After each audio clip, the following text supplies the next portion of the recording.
The Catechism of the Catholic Church is a very thick book which could be studied for a long time without completely mastering.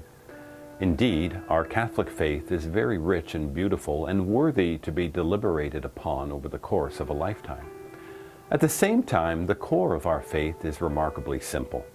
As alluded to in today's Gospel by Jesus, love God and love your neighbor. In the simplicity of that statement, one massive question remains, namely, what is love? The short answer to that question is also revealed to us in sacred Scripture. God is love. And as we hear in today's second reading from Colossians, Jesus Christ is the image of the invisible God, and therefore to look upon Jesus, to meditate on his life, is to grasp and look upon perfect love. In the life of Jesus, we see the love with which God has loved us, and we also see the goal of how we are to love one another. Pope Emeritus Benedict XVI pointed out that the fathers of the Church interpreted the parable of the Good Samaritan from a Christological perspective. The man beaten and plundered by the side of the road is an image of Adam, or fallen humanity. It is each of us in a state of being devoid of grace and vulnerable to our own human weakness.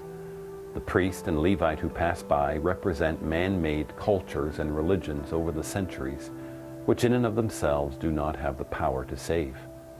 The Samaritan, the one who was a foreigner and completely other from the beaten man, represents Jesus, who in his divinity completely transcends our human nature, but who nonetheless became one of us in order to touch and heal our broken condition. The oil and wine poured into the wounds are an image of the sacraments of healing, while the inn that Jesus brings the beaten man to is a sign of the Church, where the man is placed for safety and a deposit is made to ensure the beaten man's well-being. In summary, the parable of the Good Samaritan is the story of God's love for us. He saw our vulnerability and brokenness and was so moved that he became one of us in order to heal and restore us in his grace. While the depth and magnitude of God's love prompts us to respond with praise, adoration, and gratitude, it also becomes the goal and measure of our own life.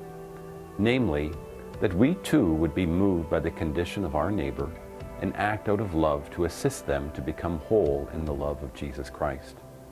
My friends, as we continue our pilgrimage of faith this week, let us be reminded every morning to never lose an opportunity to love God and to love our neighbor. Nothing in life is more important than that. God bless you.